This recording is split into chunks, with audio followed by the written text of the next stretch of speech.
अस्सलाम वालेकुम dear students, कैसे हैं आप? उम्मीद है आप सब खैरियत से होंगे। मेरी दुआ है अल्लाह ताला आप और आपकी फैमिली को अपने हिफ्ज़ व अमान में रखे।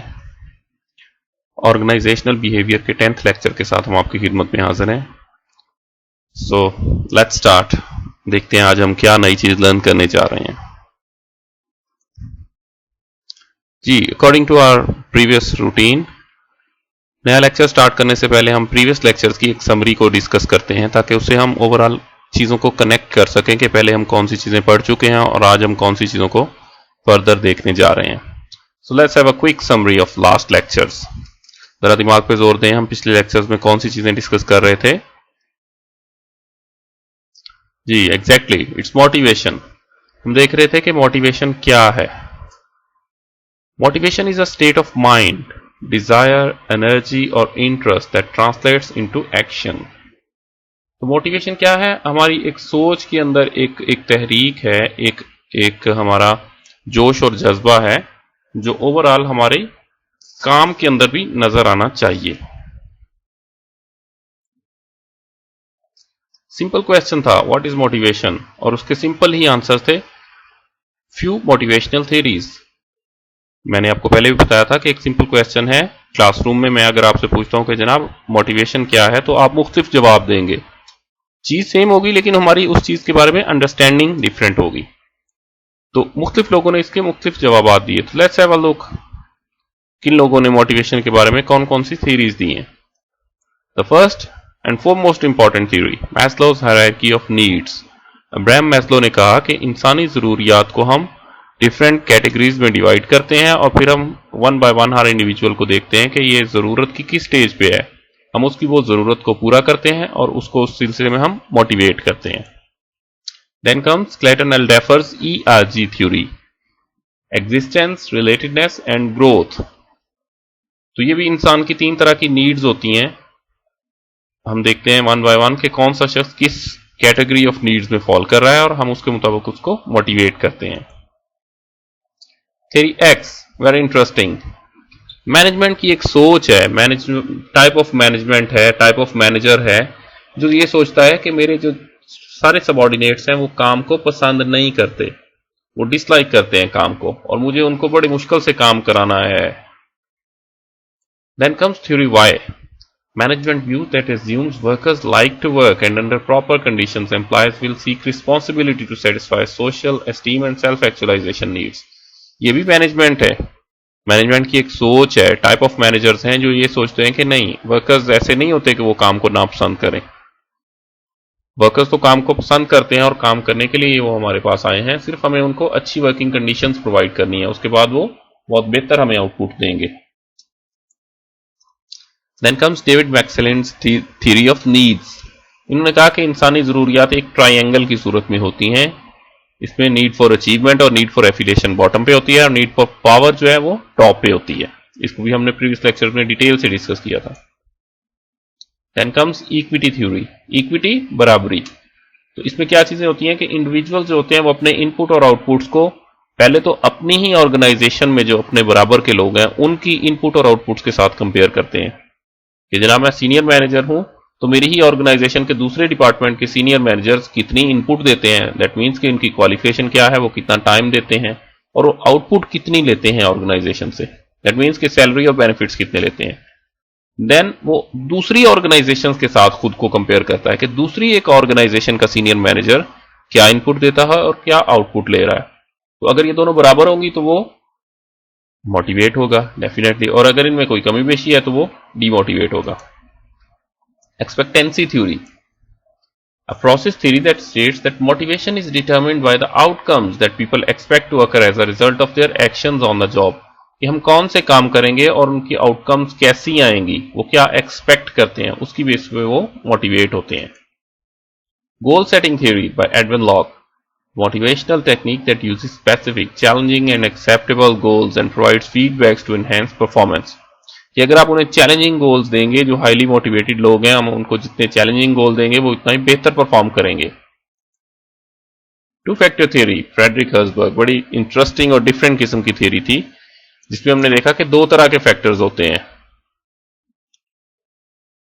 कुछ वो होते हैं जो हमें डीमोटिवेशन से बचाते हैं और हमें न्यूट्रल पॉइंट पे ले जाते हैं, कुछ फैक्टर्स वो होते हैं जो हमें न्यूट्रल पॉइंट से मोटिवेशन की तरफ लेके जाते हैं। दो तरह के पॉइंट्स होते हैं, हाइजीन फैक्टर और मोटिवेशन फैक्टर्स।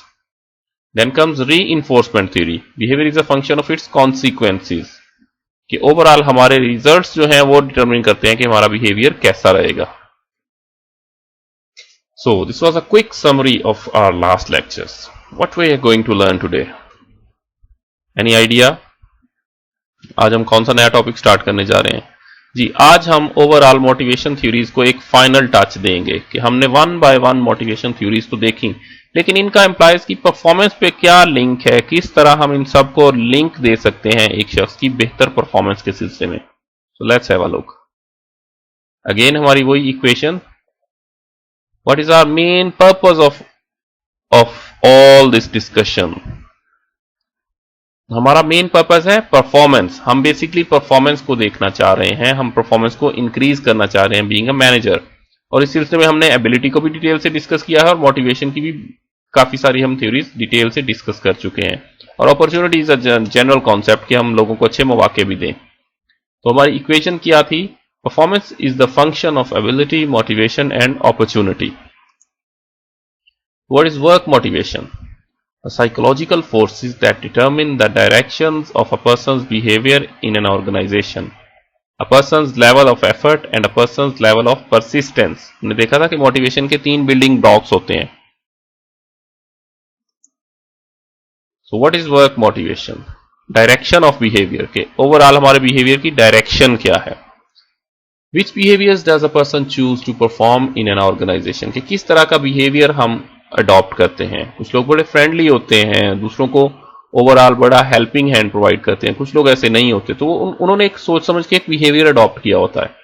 फिर level of effort, how hard does a person work to perform a chosen behavior, कि वो ओवरऑल कितनी एफर्ट देता है जो बिहेवियर उसने अडॉप्ट किया है उस बिहेवियर को कामयाब करने के लिए, उस बिहेवियर को मुकम्मल तौर पर परफॉर्म करने के लिए वो कितनी एफर्ट दे रहा है। Then comes level of persistence, कितनी देर तक, कितनी ओवरऑल परसिस्टेंटली, मुस्तकिल मिजाजी के साथ। When faced with obstacles, roadblocks and stone walls, how hard does a person keep trying to perform a chosen behavior successfully? जब उसके रास्ते में उसने सोच लिया कि मैंने हेल्पिंग हैंड प्रोवाइड करना है, लेकिन जब हेल्पिंग हैंड प्रोवाइड करने वाले को बहुत सारे लोगों ने ओवरऑल नेगेटिवली बिहेव किया, उसके रास्ते में रुकावटें खड़ी की, उसको अनड्यू तंग किया, तो वो कितने अरसे तक अपने उस बिहेवियर को सस्टेन करता है, कितने अरसे तक ओवरऑल उस बिहेवियर को कंटिन्यू रख पाता है। ये है ओवरऑल लेवल ऑफ परसिस्टेंस।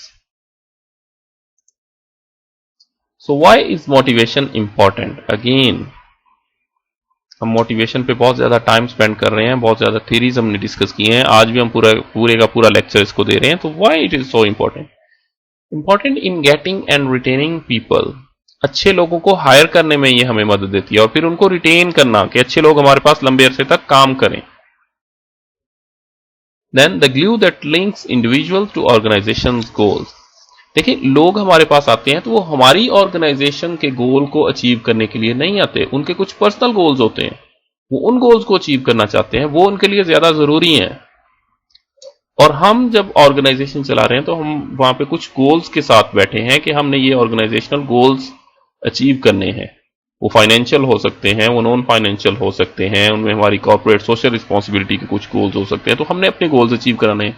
तो मोटिवेशन इन दोनों को आपस में जोड़ के रखती है, हमारे गोल्स और ऑर्गेनाइजेशन और इंडिविजुअल के गोल्स को ओवरऑल हम एक ग्लू प्रोवाइड करते हैं, वो उन दोनों से स्टिकी होते हैं। और एक शख्स जब एफर्ट करता है तो उसकी उस एफर्ट के जरिए ओवरऑल ऑर्गेनाइजेशन के गोल्स अचीव होते हैं। Make individuals go beyond the job and be creative, जी गोइंग बियॉन्ड द जॉब, कि उसकी अपनी जॉब रिस्पॉन्सिबिलिटी से भी चंद कदम आगे जाके वो ओवरऑल ऑर्गेनाइजेशन की बेहतरी चाहता है और ऑर्गेनाइजेशन को नए और क्रिएटिव वेज देता है कि हम किस तरह अपनी जॉब को बेहतर तौर पे परफॉर्म कर सकते हैं। How can satisfaction and it's linkage with performance help tie together insights of the motivation theories into an integrated motivational model, कि ओवरऑल जो हमने सारी मोटिवेशनल थ्योरीज डिटेल से डिस्कस की हैं ये किस तरह हमें एक लिंकेज प्रोवाइड करती हैं परफॉर्मेंस के दरमियान, और ओवरऑल क्या हम इनकी बेस पे एक अच्छा मोटिवेशनल मॉडल बना सकते हैं। जिस तरह हमने एक रिसेंटली असाइनमेंट भी की थी कि हमने कंसीडर किया कि हम एक हेल्थ एडमिनिस्ट्रेटर हैं और कोरोना वायरस के स्प्रेड के दौरान डॉक्टर्स बहुत ज्यादा डीमोटिवेटेड हैं, वो बहुत ज्यादा परेशान हैं, डरे हुए हैं। डॉक्टर्स की हमें बहुत ज्यादा जरूरत है और ओवरऑल हमारे पास जो नंबर ऑफ पेशेंट्स हैं वो बहुत ज्यादा हो रहा है। तो हम किस तरह ओवरऑल डॉक्टर्स को मोटिवेट कर सकते हैं? एक मोटिवेशन का मॉडल डिजाइन करना था हमने इन थ्योरीज की बेस पे। जॉब सेटिस्फैक्शन क्या है जरा देखते हैं।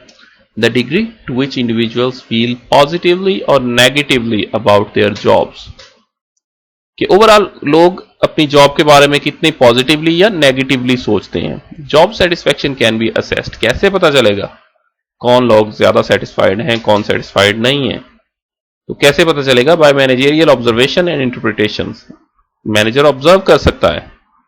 Through use of job satisfaction questionnaires, research ने हमें कुछ क्वेश्चनेयर्स भी प्रोवाइड किए हैं जिनकी बेस पे हम इनको चेक कर सकते हैं कि कौन शख्स ज्यादा अपनी जॉब से सेटिस्फाइड है और कौन सेटिस्फाइड नहीं है। Key decisions that people make about their work. Joining and remaining a member of an organization. Organization को ज्वाइन करना है और फिर लंबे अरसे तक उसका मेंबर रहना है। यहां से भी हमें पता चलता है कि ये शख्स बहुत ज्यादा अपनी जॉब से सेटिस्फाइड है। Working hard in pursuit of high levels of task performance, वो ओवरऑल बहुत ज्यादा मेहनत करता है, जो उसके जिम्मे काम होते हैं, जो उसकी परफॉर्मेंसेज होती हैं, उसको बेहतर करने के लिए वो बहुत ज्यादा हार्ड वर्क करता है। ये भी एक इंडिकेटर है कि ये शख्स अपनी जॉब से सेटिस्फाइड है। Joining and remaining a member of an organization concerns attendance and longevity at work. Dissatisfied workers are more likely than dissatisfied workers to be absent and to quit their jobs. जी, तो एक शख्स की overall attendance का क्या मेयार है और वो कितनी जल्दी आपकी ऑर्गेनाइजेशन को छोड़ने के लिए तैयार हो जाता है। तो डिससेटिस्फाइड वर्कर्स ज्यादा उनका चांस होता है कि वो जॉब छोड़ के चले जाएंगे, और जो सेटिस्फाइड वर्कर हैं वो लंबे अरसे तक आपकी ऑर्गेनाइजेशन के साथ काम करने के लिए तैयार होंगे। Working hard in pursuit of high levels of task performance concerns the relationship between job satisfaction and performance. इसमें हम जॉब सेटिस्फैक्शन और परफॉर्मेंस को एक लिंक देखते हैं।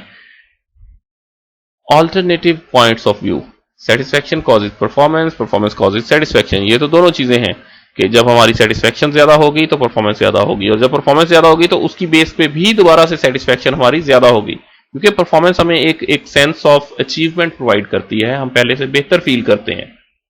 Rewards cause both performance and satisfaction, और रिवॉर्ड्स के जरिए हम दोनों चीजों को एट द सेम टाइम बेहतर कर सकते हैं। तो integrated model of individual motivation to work क्या होगा? सबसे पहले हम मोटिवेशन, हम ओवरऑल लोगों को मोटिवेट करना चाहते हैं। क्यों? क्योंकि हम परफॉर्मेंस के बारे में कंसर्न है, और परफॉर्मेंस का आउटपुट क्या होता है? Satisfaction. Motivation cause performance, performance cause satisfaction, and then again satisfaction cause motivation.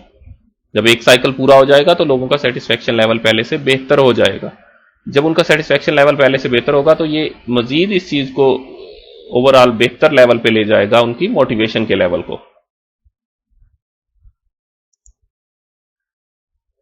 Strategies for motivating employees, behaviour modification और जॉब डिजाइन। हम किस तरह लोगों को मोटिवेट कर सकते हैं? एक तो ओवरऑल हम उनके बिहेवियर को मॉडिफाई करें कि जनाब आप उस तरह का बिहेवियर अडॉप्ट करें जो हमारी ऑर्गेनाइजेशन के लिए सूटेबल है, और दूसरा उनकी जॉब इस तरह की डिजाइन करें हम जो उनको मोटिवेट करे।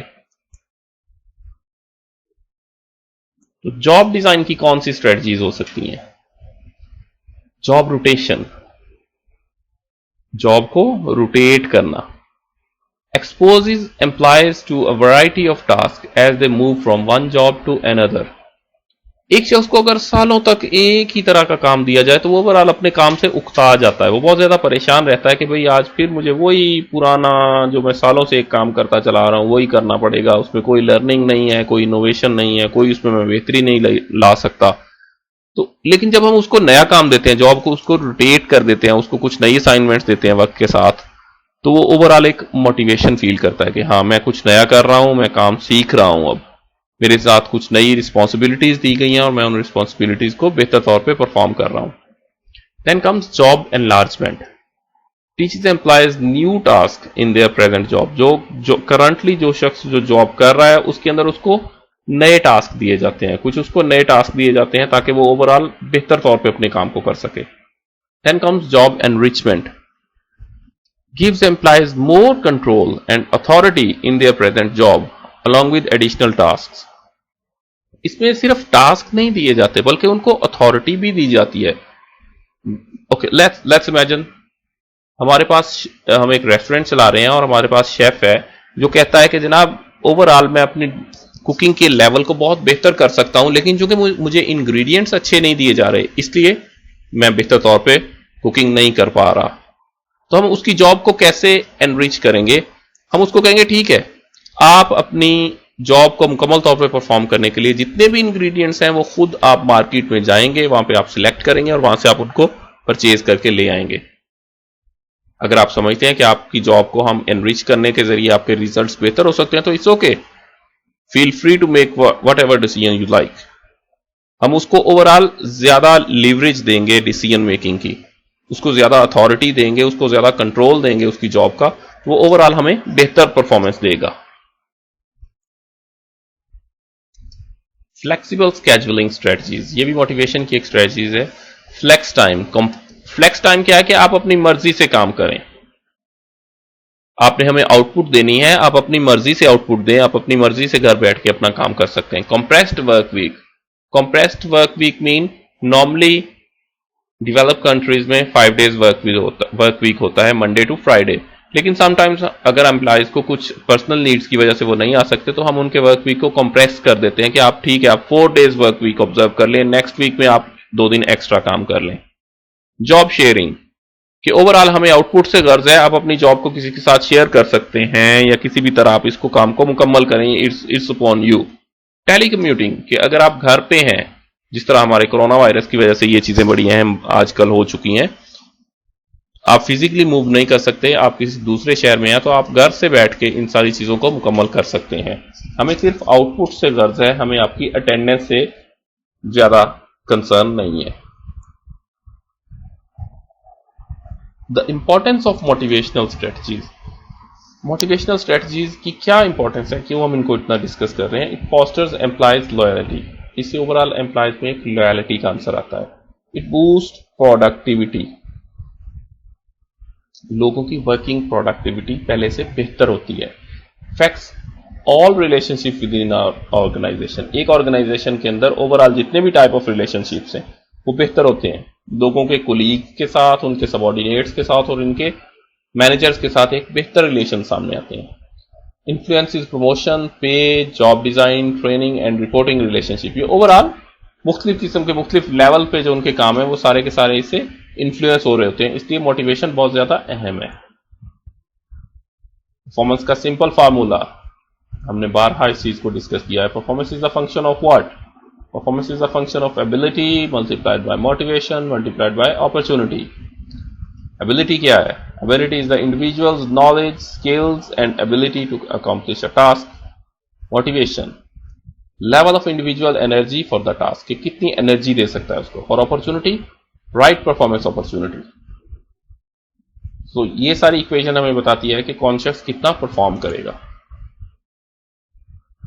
Individual and situation factors affect motivation and therefore performance. Individual के कुछ अपने फैक्टर्स होते हैं, कुछ उस सिचुएशन में जिसमें वो परफॉर्म कर रहा है वहां पे कुछ फैक्टर्स होते हैं. Demands made on employees. यहां से बात शुरू होती है कि जनाब हम एक शख्स को एक काम असाइन करते हैं, फिर उसको स्पेसिफाइड गोल्स की सूरत में करते हैं कि जनाब इतने दिन में और इतने रिसोर्सेज के जरिए आपने ये काम परफॉर्म करना है. तो उसके बाद क्या होता है, कौन सी चीजें उस पर इफेक्ट कर रही होती है? उसकी ability, commitment, feedback, complexity, situational constraints. ये सारी चीजें उस पर ओवरऑल इफेक्ट कर रही होती हैं. अटेंशन, एफर्ट, परसिस्टेंस, ये उसके पर्सनल इश्यूज हैं. ये ओवरऑल जो कॉन्टेक्स्ट या माहौल से आ रहे हैं, इन सारी चीजों के ओवरऑल मिक्सचर के बाद उसकी फाइनल परफॉर्मेंस सामने आती है. मैनेजमेंट बाय ऑब्जेक्टिव्स, ये भी एक टाइप ऑफ मैनेजमेंट है, इसको हम जरा देख लेते हैं.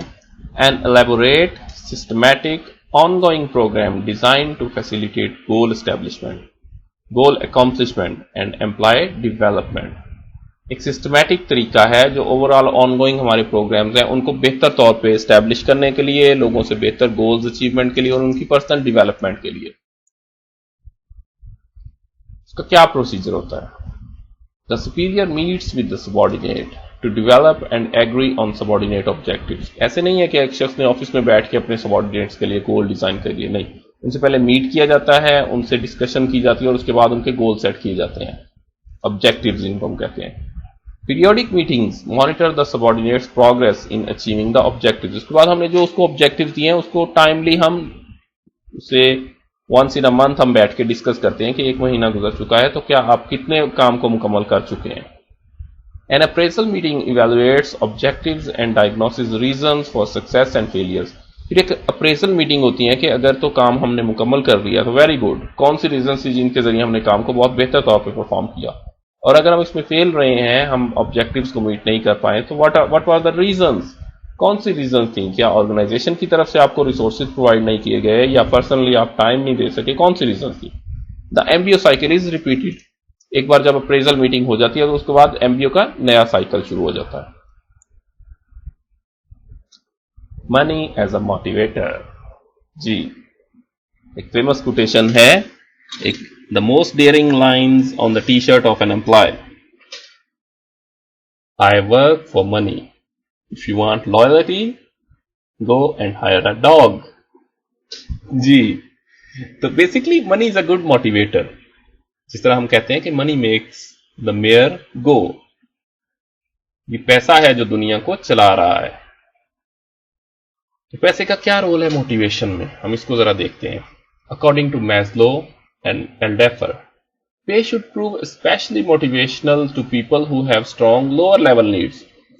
क्लेटन एल्डेफर और अब्राहम मैस्लो ने कहा है कि जिन लोगों की लोअर लेवल नीड्स अभी सेटिस्फाई नहीं हुई, कौन सी? फिजियोलॉजिकल और सेफ्टी नीड्स,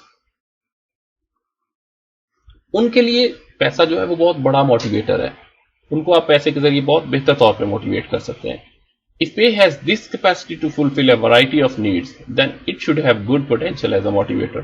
और अगर पैसे में बहुत ज्यादा जरूरतों को पूरा करने की कैपेसिटी है, जो कि मैं भी मानता हूं कि यस, पैसा सब कुछ तो नहीं है लेकिन बहुत कुछ है, इस दुनिया की बहुत बड़ी हकीकत है ये बात, तो इसमें डेफिनेटली एक बहुत बड़ा मोटिवेटर हो सकता है।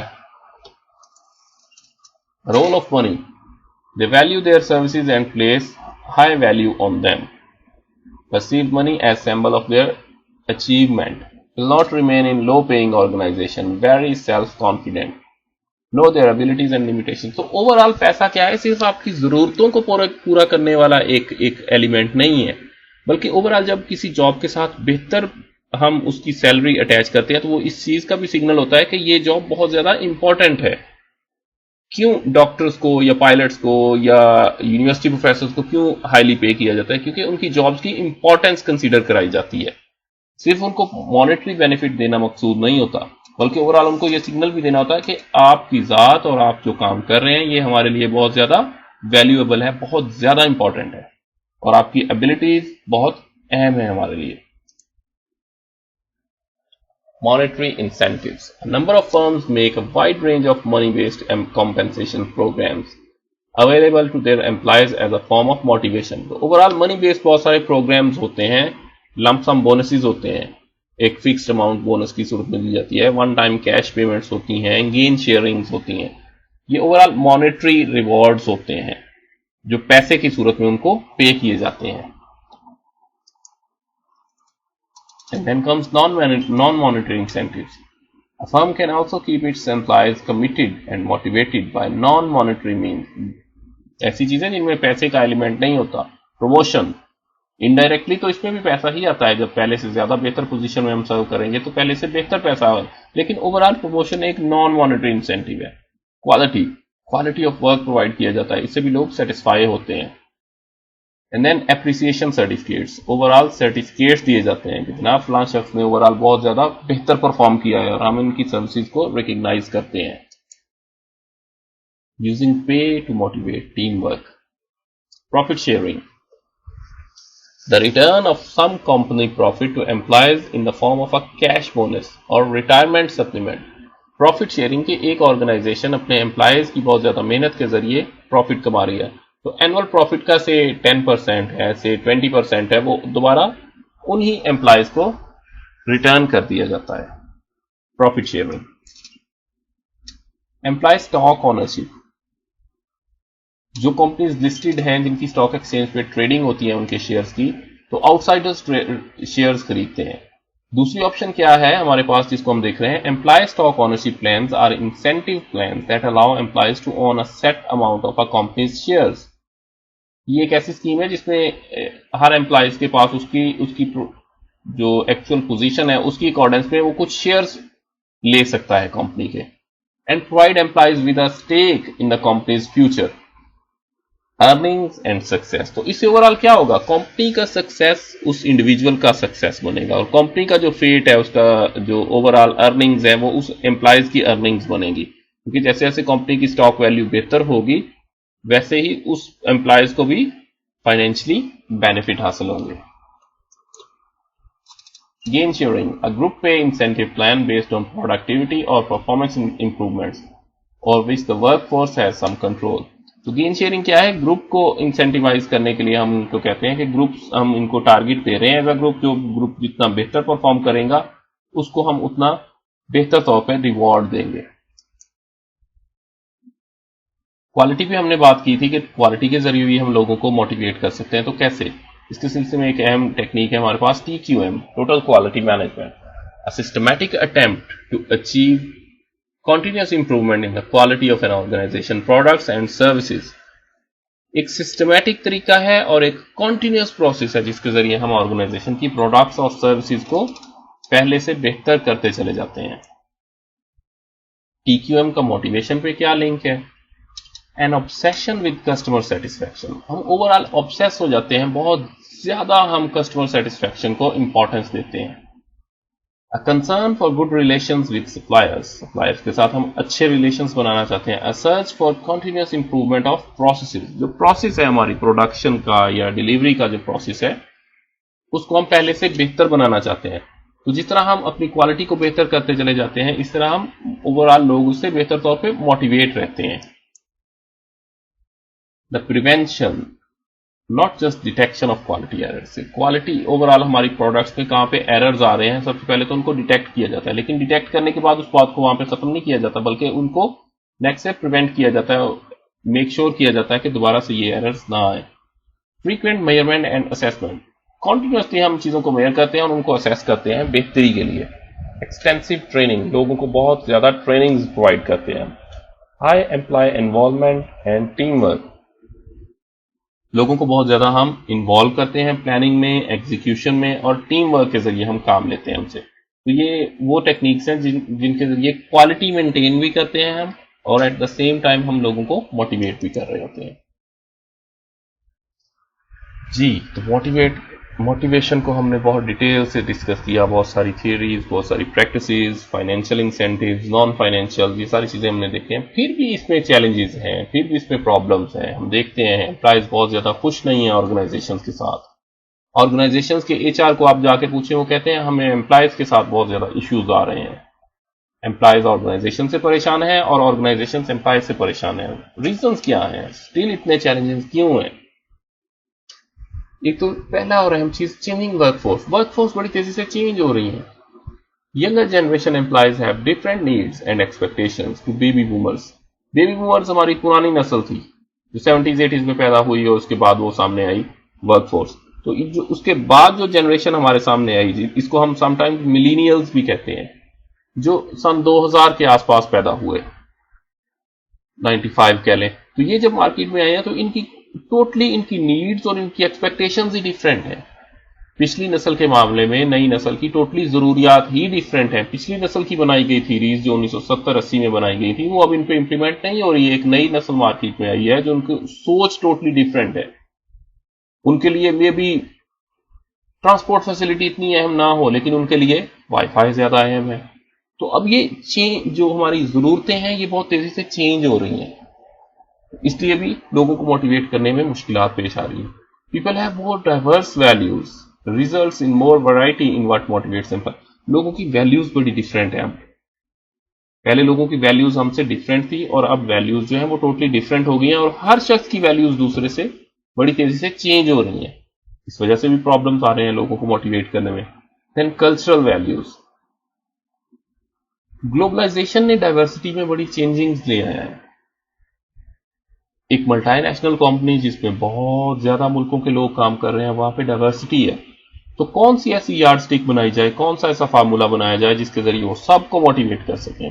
ऐसा होना बहुत ज्यादा मुश्किल है, ये एक बहुत बड़ा चैलेंज है। स्पेशल इश्यूज क्या है मोटिवेशन के, जिनको स्पेशली हमें कंसीडर करना पड़ता है। मोटिवेशन प्रोफेशनल्स, प्रोफेशनल्स को कैसे मोटिवेट करना है। प्रोफेशनल्स कौन से हैं, लाइक लॉयर्स हैं, हमारे आर्टिस्ट हैं। तो ओवरऑल जो प्रोफेशन की बेस पे होते हैं, डिस्टिंग्विश हम उनको करते हैं, इनको मोटिवेट करना बड़ा मुश्किल है, बड़ा एक चैलेंज है। Motivating contingent workers, contingent workers कौन से होते हैं, जिनको हम सिर्फ उसी वक्त हायर करते हैं जिस वक्त हमें उनकी जरूरत होती है। जिस वक्त हमारी वर्कफोर्स की, हमें ज्यादा वर्कफोर्स की जरूरत हुई, हमने 3 माह के लिए लोगों को हायर कर लिया। ये डेली वेज वर्कर्स भी आप नहीं कह सकते। अब डेली वेज वर्कर्स को आप कैसे मोटिवेट कर सकते हैं, वो ये एक बहुत बड़ा चैलेंज है। नेक्स्ट टाइम जब आपकी ऑर्गेनाइजेशन को उनकी सर्विसेज की जरूरत पड़ेगी, तो वो अगर उनको कहीं बेहतर अपॉर्चुनिटी नजर आ रही है, कोई परमानेंट अपॉर्चुनिटी नजर आ रही है, तो वो वहां पे चले जाएंगे। आप उनको परमानेंट हायर भी नहीं कर सकते।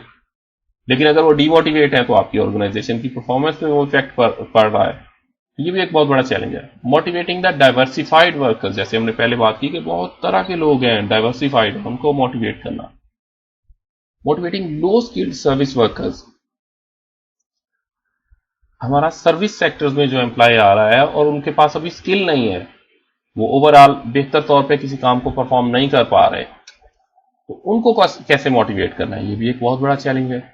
Motivating people doing highly repetitive task, हमने पहले बात की जॉब रोटेशन के जरिए हम लोगों को मोटिवेट कर सकते हैं, लेकिन कोई ऐसी जॉब है जिसमें हम किसी शख्स को रोटेट नहीं कर सकते, वो शख्स तो डीमोटिवेट हो जाएगा।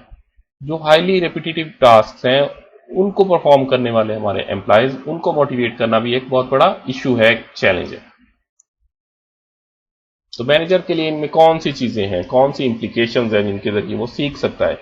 रिकग्नाइज इंडिविजुअल डिफरेंसेस, कि जनाब ऐसा नहीं है कि आप समझें कि सब लोगों पे एक ही यार्डस्टिक अप्लाई होगी, एक ही रूल अप्लाई होगा, ऐसा नहीं होगा। हर शख्स की इंडिविजुअल डिफरेंसेस को समझना पड़ेगा। यूज गोल्स एंड फीडबैक्स, लोगों को गोल प्रोवाइड करें और फिर उनसे फीडबैक लें। Allow employees to participate in decision that affect them, वो डिसीजन जिन्होंने लोगों को इफेक्ट करना है, जब आप वो डिसीजन ले रहे हैं तो लोगों को बुलाएं, उनके साथ बैठ के वो डिसीजन लें, उनसे डिस्कशन करें, तभी वो डिसीजन इफेक्टिव होंगे, अदरवाइज वो लोगों को डीमोटिवेट कर देंगे। लिंक रिवॉर्ड्स टू परफॉर्मेंस, हमें परफॉर्मेंस को रिवॉर्ड से लिंक करना होगा, अदरवाइज हम बेहतर परफॉर्म नहीं कर पाएंगे, लोगों को बेहतर तौर पे मोटिवेट नहीं कर सकेंगे। Check the system for equity, जब तक आप इक्विटी को रिस्टोर नहीं करेंगे, इक्विटी थ्योरी हमें यही बताती है ना कि इंटरनल इक्विटी भी होनी चाहिए और एक्सटर्नल इक्विटी भी होनी चाहिए। लोग इंटरनली भी देखें कि सबको इक्वली पे हो रहा है और एक्सटर्नली भी देखें कि हाँ जी हमारे बराबर ही सबको पे हो रहा है। जब तक इक्विटी का एक बेहतर सिस्टम नहीं आएगा, लोग बेहतर तौर पे मोटिवेट नहीं हो सकेंगे। ओके जी, लेट्स स्टॉप इट हियर।